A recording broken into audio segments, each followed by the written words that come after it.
नमस्कार दोस्तों, केमिस्ट्री साला चैनल में आपका स्वागत है। आज का मेरा यह video coordination compound part 10 and sub topic is bonding in metal carbonyl. तो friends, bonding in metal carbonyl थोड़ा सा इम्पोर्टेंट है, तो आप ध्यान से देखेंगे। बहुत ज़्यादा टेंशन नहीं लेना है, ये डायग्राम मैंने समझाने के लिए बनाया है, आपको याद करने की ज़रूरत नहीं है। ठीक है, तो सबसे पहले हम मॉलिक्यूलर और vital diagram of carbon monoxide को देखते हैं। तो देखो बच्चों, कार्बन मोनोऑक्साइड, कार्बन में 6 इलेक्ट्रॉन होते हैं, लेकिन मैंने मॉलिक्यूलर और वाइटल डायग्राम 1s का नहीं बनाया है, 2s से शुरू किया है। तो कार्बन का कॉन्फ़िगरेशन क्या है? 1s2 2s2 2p2। तो ये दोनों इलेक्ट्रॉन को मैंने इंक्लूड किया है, 2 इलेक्ट्रॉन और 2 इलेक्ट्रॉन, पी में 2 इलेक्ट्रॉन हैं। और ऑक्सीजन का कॉन्फ़िगरेशन आपको पता है कि 1s2 2s2 2p4। तो इसको मैंने छोड़ दिया है, 2s से शुरू किया है, 2s में 2 इलेक्ट्रॉन एंड p में 4 इलेक्ट्रॉन। तो मॉलिक्यूलर और वाइटल डायग्राम आप देख रहे हैं कि टोटल नंबर ऑफ इलेक्ट्रॉन 4 4 8 2 10 का जो फिलिंग होता है, तो according to increasing energy level, sigma 2s में पहले 2 जाएगा, सिग्मा 2pz में जाएगा, उसके बाद पाई 2px pi 2py 2 to 4 to 6 and to 8 and to 10 electron. Sigma star 2s में 2 इलेक्ट्रॉन। और हमारा पाई 2px and pi star 2py empty है, सिग्मा स्टार 2pz ये भी इम्प्टी है। ठीक है भाई, तो हमें देखना क्या है बच्चों कि ये जो 2s में जो 2 इलेक्ट्रॉन हैं, ये 2 इलेक्ट्रॉन मेटल आयन को ये कोऑर्डिनेट नहीं करता है। ठीक है, ये कोऑर्डिनेट नहीं करता है। It is considered as weak donor of electron pair to central metal ion, या मेटल आयन लिख देते हैं, मेटल आयन। तब होता क्या है कि ये दोनों pi 2px and pi 2py anti bonding, ये दोनों these two orbitals are available to overlap with field orbital of metal and due to symmetry, ये सिमेट्रिकल है इसलिए ओवरलैपिंग हो जाता है। और इसमें उल्टा इलेक्ट्रॉन कहाँ से आते हैं? तो फील्ड ऑर्बिटल ऑफ मेटल से इलेक्ट्रॉन आते हैं, किस में आते हैं भाई? पाई 2py and pi 2px anti bonding carbon monoxide means carbonyl group में आते हैं, and that gives synergic effect. Synergic effect means strong bonding.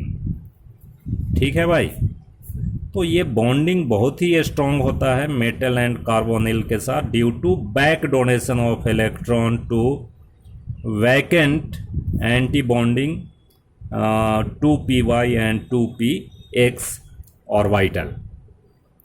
दोस्तों, एक चीज़ और आप जीके में जानते होंगे कि कार्बन मोनोऑक्साइड गैस लेना बहुत ही खतरनाक होता है। तो यही हमारे ब्लड में जो आयरन होते हैं, तो आयरन के साथ ये कॉम्प्लेक्स बनाते हैं और इतना स्ट्रॉन्ग बॉन्ड होता है। स्ट्रॉन्ग बॉन्ड समझ ही रहे हो, कार्बन मोनोऑक्साइड का स्ट्रॉन्ग बॉन्ड देख रहे हो ना, due to back donation of electron by metal ion. तो आयरन होता है ब्लड में और स्ट्रॉन्गली बॉन्डेड होता है, एंड आपका haemoglobin changes into carboxy haemoglobin and ultimately it leads to death. तो बच्चों, हमेशा ध्यान रखना है कि कार्बन मोनोऑक्साइड इनहेल नहीं करना है, सिगरेट नहीं पीना है, गाड़ी के साइलेंसर के पीछे नहीं जाना है, घर में अंगीठी जलाकर बंद नहीं करना है कमरे को, उसमें कार्बन मोनोऑक्साइड प्रोड्यूस होता है। ठीक है दोस्तों, तो इस तरह से मेटल कार्बोनिल में सिनर्जिक इफेक्ट होता है बॉन्ड का ड्यू टू बैक डोनेशन। क्यों बैक डोनेशन होता है? It is due to big donor of electron pair by carbonyl group to metal ion. ठीक है दोस्तों, नेक्स्ट इसमें बच्चों structure of some metal carbonyl, जैसे NiCO4, इसका नाम क्या होगा भाई? Tetra carbonyl nickel 0, oxidation state 0 होगा। शेप इसका कैसा है? तो टेट्राहेड्रल शेप है, टेट्राहेड्रल। वैसे ही FeCO5, इसका शेप जो है ये ट्रायगोनल पिरामिडल है, बाई पिरामिडल। ठीक है, तो ट्रायगोनल बाय पिरामिडल, पिरामिडल। इसमें देखो CrCO6, it's octahedral shape, octahedral shape, its shape is octahedral, right. And Mn2CO10, तो इसमें देखो ये दोनों का ऑक्टाहेड्रल बन रहा है कि नहीं? ये भी ऑक्टाहेड्रल है, ऑक्टाहेड्रल है। एंड बोथ Mn, ये दो Mn के बीच बॉन्डिंग है, ये दोनों ऑक्टाहेड्रल एंड ऑक्टाहेड्रल। तो इस तरह से आपका मेटल कार्बोनिल आपका बस इतना ही है। आगे next, stability of coordination compound in solution. So friends, stability depends on association constant, you know. जैसे मान लीजिए कि कोई मेटल आयन M है और लिगैंड L, ठीक है। तो M plus if you write here 4L, तो क्या बनेगा? Ml4 बनेगा, Ml4, and there is equilibrium exist in between M plus 4L reactant and product. So actually it is denoted by Ks, stability constant. This is equal to Ml4 upon concentration of M and concentration of L raised to the power 4, right? So if Ks is more, Ks value is more than a stability of complex is more। ठीक है दोस्तों, अब इसी में अगर मान लो हम step wise stability की भी बात करते हैं, जैसे मान लीजिए कि स्टेप वाइज स्टेबिलिटी क्या होएगी? जैसे M को पहले L से ट्रीट करोगे, ऐसा बुक में दिया है, तो Ml होगा, तो इसके बीच इक्विलिब्रियम होएगा भाई, तो it is K1 equal to क्या लिख सकते हो? Concentration of Ml upon concentration of M and concentration of L। फिर क्या करोगे भाई? Ml प्लस L क्या बनाएगा? Ml2 बनाएगा। तो इसमें K2 की वैल्यू यू कैन राइट, क्या हो जाएगा? Ml2, क्या लिखेंगे इसको? Ml2 and this is Ml and L, right? वैसे ही सिमिलरली Ml2 प्लस L क्या आएगा भाई?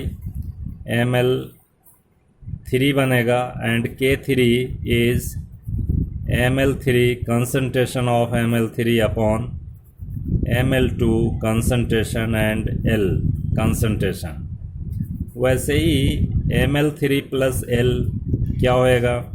तो Ml4 आएगा and K4 is equal to Ml4 and concentration of Ml3 and L।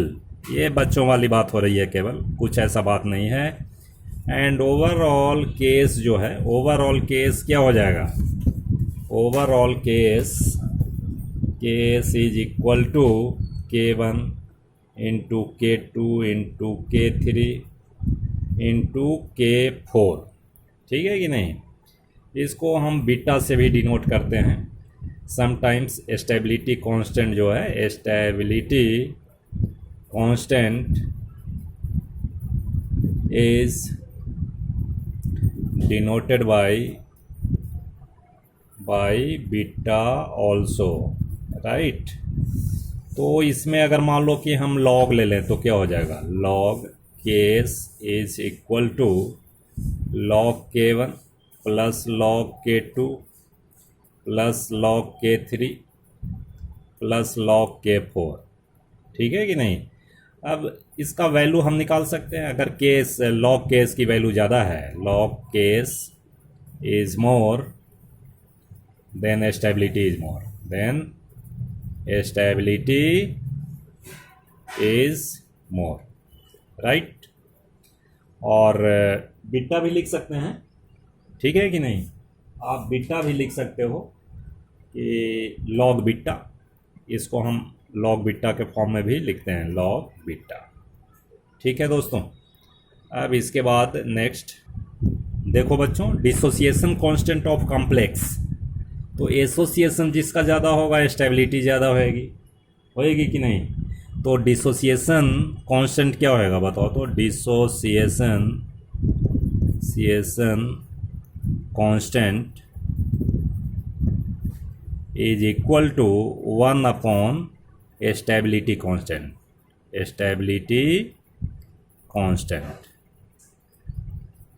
कभी कभी एग्जाम में पूछ देता है, मान लो कि स्टेबिलिटी कांस्टेंट इज गिवन, ठीक है। स्टेबिलिटी कांस्टेंट अगर दिया हुआ है तो आप पता कर सकते हैं कि उसका डिसोसिएशन कांस्टेंट क्या होगा, बस रेसिप्रोकल कर देना है। तो ये एग्ज़ाम में आ सकता है। और उसके बाद बच्चों इसमें यूजेस हैं, अब ज़्यादा कुछ है नहीं, यूजेस ऑफ कॉम्प्लेक्स। तो ये आप पढ़ लीजिएगा, ठीक है जी। ये होमवर्क है, जैसे न्यूज़पेपर पढ़ते हो ना वैसे ही पढ़ाई कर लेना, ठीक है बच्चों। तो this is all about complex compound और coordination compound. If any doubt arises then immediate call me. You can call me 24/7 or you can write in comment section. I will reply as far as possible, right friends. So अगर हमारा video अच्छा लगता है तो आप subscribe कीजिए, share कीजिए, bell icon को दबाना मत भूलिए, लाइक कीजिए। अगर ऐसा करेंगे तो बनाने में अच्छा लगेगा, ठीक है दोस्तों। तो बहुत पढ़िए, खुश रहिए, मस्त रहिए, स्वास्थ्य का ध्यान रखिए। बहुत बहुत धन्यवाद।